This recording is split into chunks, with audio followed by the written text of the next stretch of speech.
महायुती आणि महाविकास आघाडी या दोन्ही आघाड्यामध्ये दोन्ही राष्ट्रवादी काँग्रेस पक्ष असेल तर हा त्यांचा प्रश्न आहे. असं ह्याच्यावरती या क्षणी मी मत व्यक्त करणार नाही. भारतीय जनता पक्षाचा पराभव भारतीय जनता पक्षाबरोबर असलेल्या आघाडीतले लोक करायला इच्छुक असतील तर त्यांचं स्वागत केलं पाहिजे. भारतीय जनता पक्षाबरोबर सत्तेत असलेले लोक जर भारतीय जनता पक्षाचा पराभव करण्यासाठी आम्हाला मदत करत असतील तर त्याचं स्वागत केलं पाहिजे. असं वाटत नाही का तुम्हाला? ज्या पद्धतीचं राज्य या महाराष्ट्रात भाजपा चालवत आहे ते मी पाहिलं आहे का? गुंडागर्दी, दहशतवाद, यंत्रणेचा गैरवापर. महाराष्ट्राच्या कॅबिनेटमधील एक मंत्री भरत गोगावले यांचा मुलगा फरार आहे. त्याच्यावरती तुम्ही प्रश्न का विचारत नाही? फार गंभीर गोष्ट आहे. महाड नगरपालिकेच्या निवडणुकीत अटेम्प्ट टू मर्डर एका काँग्रेसच्या कार्यकर्त्याला ज्या पद्धतीनं त्यांच्यावर हल्ला केला ठार मारण्यासाठी आणि पोलीस यंत्रणा त्यांना मदत करत राहिली. हायकोर्टानं त्यांचा अटकपूर्व जामीनसुद्धा फेटाळला. म्हणजे प्रकरण गंभीर आहे ना. मंत्र्यांची मुलं, मंत्र्यांचे भाऊ यांना खून केले किंवा दरोडे टाकले, चोऱ्या केल्या, भ्रष्टाचार केला तर त्यांना काय गृहमंत्री देवेंद्र फडणवीस आणि राज्याच्या पोलीस महासंचालकांनी अभय दिलं आहे का? मंत्र्यांचा मुलगा फरार आहे आणि पोलिसांना सापडत नाही आणि त्याचा अँटिसिपेटरी बेल म्हणजे अटकपूर्व जामीन फेटाळला जातो तरी सापडत नाही. राज्याचा एक मंत्री बेपत्ता होतो. मी कोकाट्यांविषयी बोलतोय. ते काही वेळ 48 तास सापडत नाही. हे पोलीस आहे की पोलीस यंत्रणा आहे की भाजपची टोळी आहे खाकी वर्दीतली? कुठे गेला मंत्र्यांचा मुलगा? कायदा सुव्यवस्थेवर तुम्ही भाषणं देता ना विधानसभेत, विधिमंडळात. कोणालाही सोडणार नाही. मग मंत्र्यांची मुलं, मंत्र्यांचे भाऊ, मंत्र्यांचे बाप कसे सुटतात? साताऱ्यामधल्या ड्रगच्या कारखान्याचं काय झालं हे सांगतील का देवेंद्र फडणवीस? त्यातले खरे सूत्रधार कोण आहेत हे देवेंद्र फडणवीसांना माहिती आहे. पण संबंधित मंत्री हे देवेंद्र फडणवीस यांच्यासमोर गुडघ्यावर बसले जवळजवळ. आणि देवेंद्र फडणवीस यांनी या ड्रग्सच्या कारखान्याच्या सूत्रधारांना अभय दिलं. एकनाथ शिंदे यांच्याच भावाचा आहे नाही ती जागा, त्यांना माहीत नाही? मुंबई पोलीस दलातल्या एका माजी अधिकाऱ्याचाही तिकडे संबंध आहे त्या ड्रगच्या कारखान्याशी आणि तो शिंद्यांशी संबंधित आहे. मी नावं घेईन लवकरच. महाडमधल्या कॅबिनेट मंत्र्याचा मुलगा फरार आहे. तो कुठे आहे ते मी सांगतो पाहिजे तर पोलिसांना. काय चाललं या राज्यामध्ये? या युत्या बित्या आघाड्या होत असतील हो. म्हणून भारतीय जनता पक्षाचा सर्व पातळीवरती पराभव करण्यासाठी भारतीय जनता पक्षातले संबंधित लोक आम्हाला मदत करत असतील तर आम्ही त्यांचं स्वागत करतो. राऊत साहेब, तुम्ही एक म्हणालात, एक महत्त्वाचा उल्लेख केला की या ड्रग्ज प्रकरणात मुंबई पोलीस दलातल्या एका माजी अधिकाऱ्याचा समावेश आहे आणि तो शिंद्यांशी संबंधित आहे. कोण हा अधिकारी आहे तुम्ही देतो ना. बघा, हे मी सांगण्यापेक्षा देवेंद्र फडणवीस गृहमंत्र्यांनी सांगावं. त्यांच्यापर्यंत सगळी माहिती आलेली आहे. काय लपवत आहेत, कोणाला पाठीशी घालत आहेत? एकनाथ शिंदेना, त्यांच्या मुलाला की त्यांच्या टोळीला? हे टोळ्या चालवत आहेत आणि अशा अनेक मार्गानं पैसे गोळा करून राजकारणामध्ये आणतात. महाराष्ट्राचं राजकारण देवेंद्र फडणवीस यांच्या नेतृत्वाखाली नशेबाज राजकारण झालेलं आहे. नशेबाज, नशेच्या व्यापारातून आलेला पैसासुद्धा राजकारणात वापरला जातोय. प्रकरण थंड कसं पडलं? इतकं गंभीर प्रकरण छत्रपतींच्या भूमीमध्ये साताऱ्यात एक खतरनाक ड्रगचा कारखाना सापडतो. मुंबईचे पोलीस जाऊन त्याच्यावरती रेड टाकतात, साताऱ्याचे नाहीत. सातारच्या पोलीस अधीक्षकाने वाचवायचा प्रयत्न केला. मुंबईचे पोलीस जाऊन तिथे रेड करतात. मग त्या पोलिसांच्या तपासात अडथळे आणले जातात गृह खात्याकडून, उपमुख्यमंत्र्यांच्या यंत्रणेकडून, आणि हे प्रकरण हाताबाहेर जाते म्हटल्यावरती संबंधित मंत्री हे गृहमंत्र्यांच्या किंवा मुख्यमंत्र्यांच्या पायाशी जातात वाचवण्यासाठी, आणि प्रकरण थंड केलं जातं. राऊत साहेब, हा जो माजी पोलीस अधिकारी आहे हा मुंबई पोलीस दलातला आहे, नक्कीच बाहेरचा आहे, मुंबई पोलीस याचे दलातला सगळे आहे. तपशील तुम्ही कधी हा शिंद्यांचा फार जवळचा आहे. हा शिंद्यांचा अत्यंत जवळचा, शिंद्यांचा शार्प शूटर आहे तो. त्याचा संबंध आहे तिथे. हा नशेचा पैसा राजकारणात आणला जातो, लक्षात घ्या.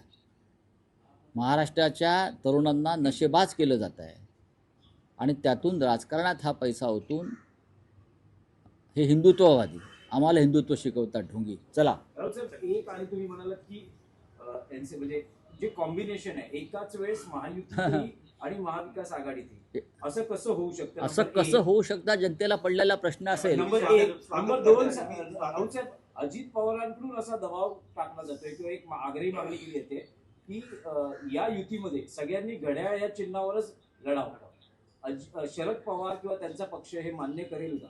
आता हे मी कसं काय सांगू? बघा, शरद पवारांचा एक स्वतंत्र पक्ष आहे. शरद पवार यांची एक भूमिका असते, विचारसरणी आहे ती जातीय व धर्मांध शक्तींच्या विरुद्ध लढण्यासाठी. शरद पवार हे पुरोगामी विचारांचे आहेत. शरद पवार यांनी त्यांच्या जीवनभर भाजपसारख्या प्रवृत्तींशी लढण्यामध्ये त्यांचं आयुष्य घालवलेलं आहे, आणि आम्हीसुद्धा त्यांच्याबरोबर त्या लढ्यामध्ये अनेकदा उतरलेलो आहोत. त्याच्यामुळे भविष्यामध्ये त्यांचा पक्ष कोणत्या दिशेने जाणार आहे हे शरद पवार साहेबच ठरवू शकतात. आणि विलिनीकरणाचे संकेत आहेत का? मला असं वाटत नाही की विलिनीकरण होईल. मी जे काय पवार साहेबांना ओळखतो आणि त्यांच्या विचारसरणीला मी जे काय ओळखतो, ही विलिनीकरणाची प्रक्रिया होईल असं मला वाटत नाही. मी एकदा पवार साहेबांना प्रश्न विचारला होता सहज एका बैठकीत, तेव्हा त्यांनी हे अशक्य आहे सांगितलं. अजित पवारांच्या राष्ट्रवादीला महायुतीमध्ये मुंबईत घेतलं जात नाही. जर अजित पवारांचा पक्ष जर तुमच्यासोबत युती केलं मुंबईत नाही, शक्य आहे का? नाही पण तुम्ही स्वागत करू असं म्हणताय. नाही आम्ही नाही. त्यांनी 2 पवार एकत्र येऊन जर भाजपचा पराभव करणार असतील तर म्हणतोय मी. पण ते असंही म्हणतात जर पुण्यामध्ये तुम्ही जर त्यांच्या सोबत गेलात, म्हणजे ठाकरे बंधू जर सोबत आले, ती ताकद अजून वाढेल. का असं कोण म्हणतंय? राष्ट्रवादीचे कोणती राष्ट्रवादी? दोन्ही राष्ट्रवादी. नाही, आमची आता पुण्यामध्ये महाराष्ट्र नवनिर्माण सेना आणि शिवसेना या दोघांमधलं जागा वाटपाची चर्चा संपलेली आहे, आणि आम्ही दोघेही कामाला लागलेलो आहोत.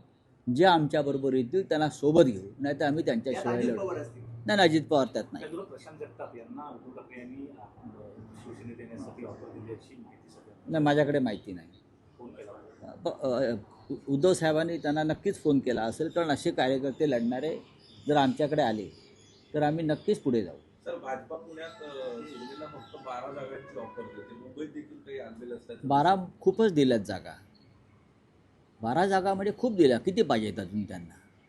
त्यांच्याकडे काय मतं कुठे आहेत? ते भाजपचीच मतं त्यांना मिळतात ना. आता मुंबईमधलं काय ते मला माहीत नाही. बघा, पैशाची सूज आहे त्यांच्या पक्षाला, बाकी काही नाही. तेजस्वी घोसाळकर भाजपमध्ये गेल्यानंतर आता त्यांनी अभिषेक घोसाळकर यांचा फोटो लावायला सुरुवात केली आहे, ज्यावर शिवसैनिकांनी बघा, असं आहे की ज्यांनी शिवसेनेचा पक्ष सोडला त्यांनी आपल्या निष्ठावान शिवसैनिक पतीचा फोटो लावून मतं मागू नयेत. त्यांनी मोदींचा लावावा, अमित शहांचा लावावा, देवेंद्र फडणवीसांचा लावावा. अभिषेक घोसाळकर हे एक निष्ठावंत कडवट शिवसैनिक होते, आणि शेवटपर्यंत ते शिवसेनेबरोबरच राहिले, आणि तिथेच त्यांना बलिदान द्यावं लागलं. सर, तेजस्वी घोसाळकर गेल्यानंतर घोसाळकर कुटुंबातल्याच एक पुन्हा महिला पुढे येत आहे. पूजा घोसाळकर आता राजकारणात येऊ द्या ना, तरुणांनी येऊ नये का? नवीन लोकांनी राजकारणात यायला पाहिजे. चला, थँक्यू. राऊत साहेब, एक आहे की ठाकरे बंधूंची युती जाहीर झाली, पण अजूनही अशी माहिती मिळते की काही जागांवर अजिबात नाही. पेच आहे, अजूनही घासाघीस सुरू आहे. अजिबात पेच नाही. पेच हा शब्द चुकीचा आहे. शेवटपर्यंत चर्चा होत असतात, दोन्ही बाजूनी काही फेरबदल होत असतात.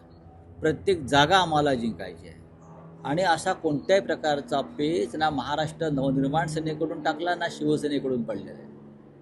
दोन्ही बाजूचे कार्यकर्ते हे हट्ट करतात, त्यांना समजवावं लागतं.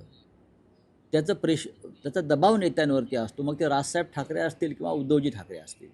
कार्यकर्त्यांची समजूत ही प्रत्येक ठिकाणी काढावी लागते. युती असो अगर नसो. एकेका वॉर्डात एका पक्षाचे जेव्हा 10 इच्छुक असतात, एकाला उमेदवारी मिळते, तेव्हा 9 तो पेचच असतो ना, तोही पेच असतो. 26 तारीख आहे, 30 तारखेला अर्ज भरण्याची शेवटचा दिवस आहे. एबी फॉर्मचं वाटप सुरू झालंय. 26 तारीख आहे ना, आणि 30 तारीख, 4 दिवस फार भरपूर आहे. एका दिवसात सगळा कार्यक्रम संपतो. आधी 2 दिवस निघून गेले, कोणी अर्ज भरलेले नाहीत. फार आपण पाहिलं असेल. होणार सगळं, तुम्ही काही चिंता करू नका. आज जयंत पाटील येत आहेत मागच्या येऊ द्या ना, चांगली गोष्ट आहे. अजूनही एनसीपीशी चर्चा चालू आहे. हो, होणार. शेवटच्या क्षणापर्यंत सुरू राहील. एनसीपी बरोबर आमची आघाडी होईल. सर, लातूरात आपण जर बघितलं तर एक अत्यंत दुर्दैवी घटना घडलेली आहे. एका पोलीस निरीक्षक आपल्या आईला त्रास देतो म्हणून एका 20 वर्षीय तरुणाने आत्महत्या केली आहे. आत्महत्येचा व्हिडिओ देखील. हो, पण आता असं आहे की मगाशी मी जे पोलिसांविषयी जे बोललो तेच लातूरला लागू पडतं. पोलीस हे एकतर गुंडांसारखे वागत आहेत, दरोडेखोरासारखे वागत आहेत, आणि गृह खात्याचं त्या पोलीस खात्यावरती कोणतंही नियंत्रण नाही, अजिबात नाही. विकास गोगावले मंत्रीपुत्र फरार आहे. एक पोलीस अधिकारी एका कुटुंबाचा छळ करतो, त्यातून आत्महत्या होत आहे. बीडची प्रकरणं समोर आहेत. कारण पोलिसांना राजकीय कार्यासाठी वापरून घ्यायचं, त्यासाठी अशा गुंड प्रवृत्त्याच्या पोलिसांना देवेंद्र फडणवीस यांचं गृह खातं बळ देत्या. बोले आप हिंदी में. मुझे मालूम नहीं. देवेंद्र फडणवीस जी टिप्पणी कर रहे हैं मामू की पार्टी है। हाँ, मामू रशीद जो है शिवसेना में आने के बाद जो है देवेंद्र फडणवीस टिप्पणी नहीं, मेरे बारे में कोई जानकारी नहीं. वारिस पठान कह रहे हैं कि मुंबई का महापौर मुस्लिम क्यों नहीं होना चाहिए?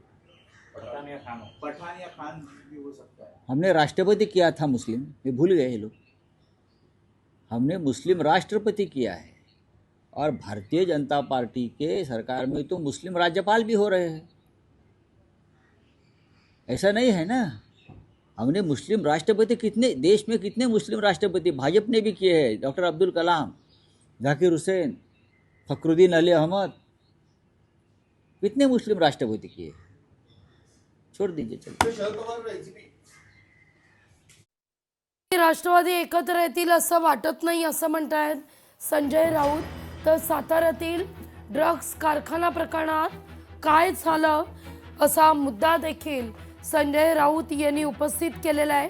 हे प्रकरण थंड कसं झालं असा मुद्दा खासदार संजय राऊत उपस्थित करतायत. लोकशाही मराठी ऐका, पहा, जागरूक रहा.